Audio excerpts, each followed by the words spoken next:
Different ആയിട്ടുള്ള സ്പോർട്സിന് different ആയിട്ടുള്ള വെയിറ്റ് കാറ്റഗറീസ് ഉണ്ട്. ഇതിനെന്താണ് കാരണം? ഒരു സ്പോർട്ട് അത് നമ്മൾ പ്രൊഫഷണൽ ആയിട്ട് ചെയ്യുവാണെങ്കിൽ വെയിറ്റിന് അതിൽ ഭയങ്കര പങ്കുണ്ട്. നമ്മൾ വിചാരിക്കുന്നേക്കാളും കൂടുതൽ പങ്കുണ്ട്. പക്ഷേ ചില സ്പോർട്സൊക്കെ ഫുട്ബോൾ, ക്രിക്കറ്റ്, വോളിബോൾ അങ്ങനെയുള്ള ചില സ്പോർട്സുകൾക്ക് നമുക്ക് വെയിറ്റിന് വലിയ പ്രാധാന്യമില്ല. ഇപ്പം ചില സ്പോർട്സിലേക്ക് വരുമ്പം ഇപ്പം boxing, kick boxing, MMA, body building, power lifting ഇങ്ങനത്തെ സ്പോർട്സിലേക്കൊക്കെ വരുമ്പം വെയിറ്റിന് ഭയങ്കര പ്രാധാന്യമുണ്ട്. ഇപ്പം നമ്മൾ എക്സാമ്പിളായിട്ട് UFC അല്ലെങ്കിൽ MMA തന്നെ എടുക്കാം. MMA തന്നെ പല പല വെയിറ്റ് കാറ്റഗറീസ് ഉണ്ട്. അതുപോലെ തന്നെ ബോക്സിങ്ങിനും ഉണ്ട് പല പല വെയിറ്റ് കാറ്റഗറീസ്.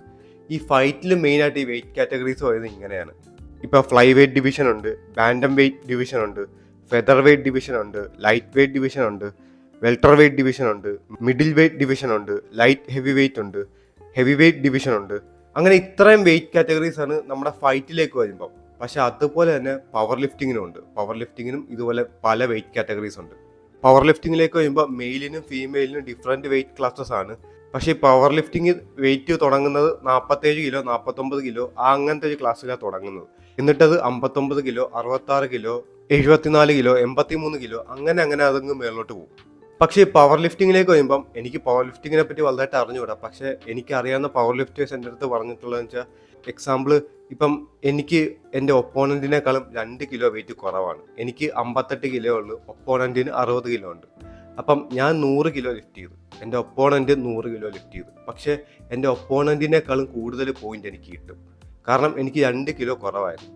അതിലങ്ങ് ഡിസ്ക്വാളിഫിക്കേഷൻ ഒന്നുമില്ല. നമ്മുടെ വെയിറ്റ് കുറവാണെങ്കിൽ ഒപ്പോണൻറ്റിൻ്റെ ഒപ്പം അല്ലെങ്കിൽ ഒപ്പോണൻറ്റിൻ്റെ അടുത്ത് എനിക്ക് വെയിറ്റ് ലിഫ്റ്റ് ചെയ്യാൻ പറ്റുമെങ്കിൽ എനിക്കായിരിക്കും അഡ്വാൻറ്റേജ്. കാരണം എനിക്ക് വെയിറ്റ് കുറവാണ്. അപ്പം പവർ ലിഫ്റ്റിങ്ങിലേക്ക് വരുമ്പം അങ്ങനെ ഒരു അഡ്വാൻറ്റേജ് ഉണ്ട്. പക്ഷേ എങ്ങനെയൊക്കെ നോക്കിയാലും വെയിറ്റിനാണ് അവിടെ ഏറ്റവും കൂടുതൽ പ്രാധാന്യം കൊടുക്കുന്നത്. ഈ UFC അല്ലെങ്കിൽ MMA ഈ വെയിറ്റ് അവർ ഭയങ്കര ക്രൂഷ്യലാണ്. 1 കിലോ അങ്ങോട്ടും ഇങ്ങോട്ടും മാറിയാൽ അവർ കയറ്റത്തില്ല. ഇപ്പോൾ ഒളിമ്പിക്കിൽ കുറച്ച് നാൾ മുമ്പ് തന്നെ നിങ്ങൾക്ക് നമ്മുടെ ഈ ഇന്ത്യൻ വനിത അവർ റെസ്ലിങ്ങിൽ പോയി ഫൈറ്റ് ചെയ്തിട്ട് അവർക്ക് ഒളിമ്പിക്കിൽ ഗോൾഡ് കൊടുത്തില്ല. കാരണം അവരെ പാർട്ടിസിപ്പേറ്റ് പോലും ചെയ്യിപ്പിച്ചില്ല. അവർക്ക് ഒരു സിൽവർ കിട്ടേണ്ടതായിരുന്നു, എന്നിട്ട് അതിൽ പാർട്ടിസിപ്പേറ്റ് പോലും ചെയ്യിപ്പിച്ചില്ല. കാരണം അവർക്ക് വെയിറ്റ് കൂടുതലായിപ്പോയി. അവർ കുറേ കഷ്ടപ്പെട്ട് വെയിറ്റ് കുറയ്ക്കാൻ ആ സമയത്ത്, പക്ഷേ വെയിറ്റ് കുറഞ്ഞില്ല. അപ്പോൾ അതുകൊണ്ട് പാർട്ടിസിപ്പേറ്റ് ചെയ്തില്ല, അതുകൊണ്ട് മെഡലും കിട്ടിയില്ല. അപ്പോൾ ഒരു ഫൈറ്റിംഗ് ഇവൻറ്റിലേക്ക് വരുമ്പോൾ വെയിറ്റിന് നല്ല പ്രാധാന്യമുണ്ട്. കാരണം വെച്ചാൽ നമ്മൾ ഫൈറ്റ് ചെയ്യുമ്പോൾ നമ്മൾ നാടൻ തല്ല് ചെയ്യുമ്പോൾ നമുക്ക് വീശി അടിക്കുന്നത്, നമ്മളങ്ങനെ ഒന്നും നോക്കത്തില്ല. പക്ഷേ ഫൈറ്റിലേക്ക് വരുമ്പോൾ നമ്മുടെ ബോഡി എന്നുള്ള വെയിറ്റ് വെച്ചാണ് നമ്മൾ പഞ്ചൊക്കെ ചെയ്യുന്നത്. അപ്പം പഞ്ചാണെങ്കിലും ഇപ്പോൾ റെസ്ലിംഗ് ആണെങ്കിലും നമുക്ക് ലൈറ്റ് വെയിറ്റ് ആയിട്ടുള്ള ഒരാളെ നമുക്ക് ഈസി ആയിട്ട് ലിഫ്റ്റ് ചെയ്തെടുക്കാൻ പറ്റും. അപ്പം ഫൈറ്റിലേക്ക് വരുമ്പോൾ 1 കിലോ മാറിയാൽ തന്നെ ഭയങ്കര പ്രാധാന്യമാണ്. ഇപ്പോൾ കുറച്ചാൾ മുമ്പ് തന്നെ റയൻ ഗാർസിയയും ഡെവിൻ ഹേനിയുമായിട്ടുള്ള ഒരു ബോക്സിംഗ് മാച്ചിൽ റയൻ ഗാർസിയക്ക് 1 കിലോ കൂടുതലുണ്ടെന്ന് പറഞ്ഞ മാച്ച് കഴിഞ്ഞ് അത് റയൻ ഗാർസിയ ജയിച്ചു. പക്ഷെ ആ ഫൈറ്റ് വീണ്ടും റീസ്റ്റാർട്ട് ചെയ്യണമെന്ന് കുറെ പേര് പറയുന്നുണ്ട്. കാരണം ഈ 1 കിലോ മാറിയതിന് അവർ പറയുന്നുണ്ട്. അപ്പം അത്ര പ്രാധാന്യമുണ്ട് ഈ വെയിറ്റിന് ഫൈറ്റിൽ. നമുക്ക് കിക്ക് ബോക്സിങ് എടുക്കാം. ഇപ്പം 80 കിലോ ഉള്ള ഒരാൾ കിക്ക് ബോക്സിങ് ചെയ്യുന്നു, 60 കിലോ ഉള്ള ഒരാൾ കിക്ക് ബോക്സിങ് ചെയ്യുന്നു. അപ്പം രണ്ടുപേരുടെ സ്കില്ല് ഏകദേശം ഒന്നാണെങ്കിൽ ഈ 80 കിലോ ഉള്ള ഒരാൾക്കാണ് അഡ്വാൻറ്റേജ്. കാരണം അയാൾ കിക്ക് ചെയ്യുമ്പോൾ റൊട്ടേറ്റ് ചെയ്ത് ഹിപ്പിൽ നിന്നുള്ള പവറും ബോഡിയിൽ നിന്നുള്ള പവർ വെച്ചാണ് കാലിലെ ഷോട്ട് ഒപ്പോണൻറ്റിന് കൊടുക്കുന്നത്. അപ്പം ഒപ്പോണൻറ്റ് അതേ പവറിൽ അടിച്ചാൽ അത് അയാൾ കേൾക്കത്തില്ല വലുതായിട്ട്. പക്ഷെ ഒപ്പോണൻറ്റിൻ്റെ 80 കിലോയുടെ പവറാണ് മറ്റേ 60 കിലോ ആൾക്ക് കിട്ടുന്നത്. ഈ 60 കിലോ ഉള്ള ഒരാൾ പെട്ടെന്ന് നോക്ക് ഡൗൺ ആവാനുള്ള ചാൻസ് കൂടുതലാണ് അവിടെ. അപ്പം ആ ഒരു സേഫ്റ്റി കാര്യങ്ങൾ മാറ്റാനും ഫൈറ്റ് ഒരു ഫെയർ ആക്കാനും അങ്ങനെ ഒരു സ്പോർട്സ് ഒരു ഫെയർ ആയിട്ട് കൊണ്ടുപോകാൻ വേണ്ടിയിട്ടാണ് ഈ വെയിറ്റ് ക്ലാസ്സസ് കൊണ്ടുവന്നത്. നമ്മൾ പണ്ടത്തെ ഈ UFC ഒക്കെ എടുത്തു നോക്കിയാൽ മതി. ഈ UFC 1994 തുടങ്ങുന്ന സമയത്ത് നോക്കിയാൽ തന്നെ നമുക്ക് അറിയാൻ പറ്റും. അതിലൊക്കെ ഇങ്ങനെ വെയിറ്റ് ക്ലാസ്സസ് ഒന്നും ഇല്ല. ഏത് വെയിറ്റ് ഉള്ളവനും 100 കിലോ ഉള്ളവന് 50 കിലോ ഉള്ളവനെ എടുത്ത് ഇടിക്കാം.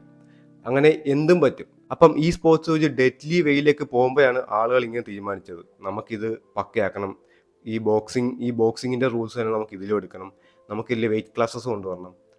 അപ്പോൾ പവർ ലിഫ്റ്റിങ്ങിലൊക്കെ ഇത് പണ്ടേ ഉണ്ട്, ഈ വെയിറ്റ് ക്ലാസ്സസ് കൊണ്ടുവരുന്ന ഇത്. അതുമാത്രമല്ല നമ്മൾ ബോഡി ബിൽഡിങ് നോക്കിയാലും ബോഡി ബിൽഡിങ്ങിലും ഈ പല പല വെയിറ്റ് ക്ലാസ്സസ് ഉണ്ട്, ഈ വെയിറ്റ് കാറ്റഗറീസ് ഉണ്ട്. അപ്പോൾ അതനുസരിച്ച് ഈ ബോഡി ബിൽഡിങ്ങിൽ ഇറക്കത്തുള്ളൂ. ഇപ്പം എസ്തെറ്റിക് ആണെങ്കിലും ഇപ്പം മെൻസ് ഫിസിക് ആണെങ്കിലും വുമൻസ് ഫിസിക് ആണെങ്കിലും അതിലൊക്കെ പല പല വെയിറ്റ് കാറ്റഗറീസ് ഉണ്ട്. 100 കിലോ ഉണ്ട് വെയിറ്റ് കാറ്റഗറീസ് ഉണ്ട്, 80 കിലോ ഉണ്ട് വെയിറ്റ് കാറ്റഗറീസ് ഉണ്ട്. എനിക്ക് കറക്റ്റ് വെയിറ്റ് കാറ്റഗറീസ് അറിഞ്ഞൂടാ, പക്ഷേ ബോഡി ബിൽഡിങ്ങിൽ നല്ല വെയിറ്റ് കാറ്റഗറീസ് ഉണ്ട്. അതാണ് നിങ്ങൾ ബോഡി ബിൽഡിംഗ് കോമ്പറ്റീഷൻ കാണാൻ പോകുമ്പം ഓരോ വെയിറ്റ് കാറ്റഗറീസ് ഉള്ള ആളുകളെ വിളിച്ചിട്ട് ഡെമോൺസ്ട്രേറ്റ് ചെയ്യാൻ പറയുന്നത്. ഞാൻ പക്ഷേ ഇതൊന്ന് പരീക്ഷിച്ച് നോക്കിയായിരുന്നു. ഒരു 64 കിലോ ഉള്ള ഞാൻ ബോക്സിംഗ് ബാഗിൽ ഇടിച്ചു നോക്കിയായിരുന്നു.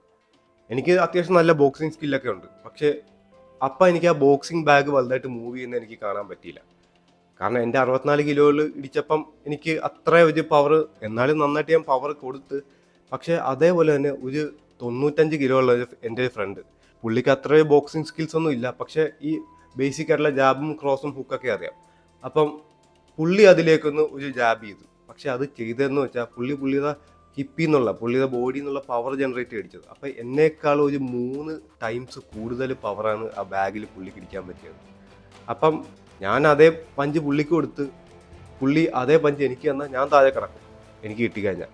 അപ്പം രണ്ടുപേരും ഏകദേശം ഒരേ സ്കിൽഡ് ആണെങ്കിൽ ആ 95 കിലോ ഉള്ള ഒരാൾക്കാണ് അഡ്വാൻറ്റേജ് കൂടുതൽ.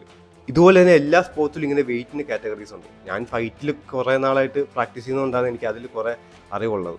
എനിക്കറിയാം പവർ ലിഫ്റ്റിങ്ങിലും ഇങ്ങനെയൊക്കെ തന്നെയാണ് ഉള്ളത്. പക്ഷേ നമുക്ക് മെയിനായിട്ട് വെയിറ്റ് കാറ്റഗറീസ് ഇല്ലാത്ത സ്പോർട്സ് നമ്മുടെ ഈ ക്രിക്കറ്റും ഫുട്ബോളും വോളിബോളൊക്കെ തന്നെയാണ്. അതിലൊക്കെ സ്റ്റാൻഡേർഡ് ഹെൽത്തി വെയിറ്റ് അല്ലാണ്ട്, ഇപ്പം ക്രിക്കറ്റ് ആണെങ്കിൽ ബോളിൻ്റെ പുറകെ പോയി ചേസ് ചെയ്ത് എടുക്കാനും, ഇപ്പോൾ ഫുട്ബോൾ ആണെങ്കിലും അതേ നല്ല ഹെൽത്തി വെയിറ്റ് വേണം. അപ്പം അങ്ങനെ ഇത് മാത്രമേ അതിലുള്ളൂ. ഇപ്പം നമുക്ക് പെട്ടെന്ന് സ്പീഡായിട്ട് മൂവ് ചെയ്യാൻ പറ്റിയ ഒരു വെയിറ്റ് വേണം. അങ്ങനെ ഇന്ന വെയിറ്റ് ഒന്നും ഇല്ല. 50 കിലോ ഉള്ളവനും 100 കിലോ ഉള്ളവനും ഫുട്ബോളിൽ കളിക്കുന്നുണ്ട്. അതുപോലെ തന്നെ ക്രിക്കറ്റിലും. അപ്പം അത്രേ ഉള്ളൂ ഗായ്സ്. നിങ്ങൾക്ക് വീഡിയോ ഇഷ്ടപ്പെട്ടു എന്ന് വിചാരിക്കുന്നു. Thanks for watching.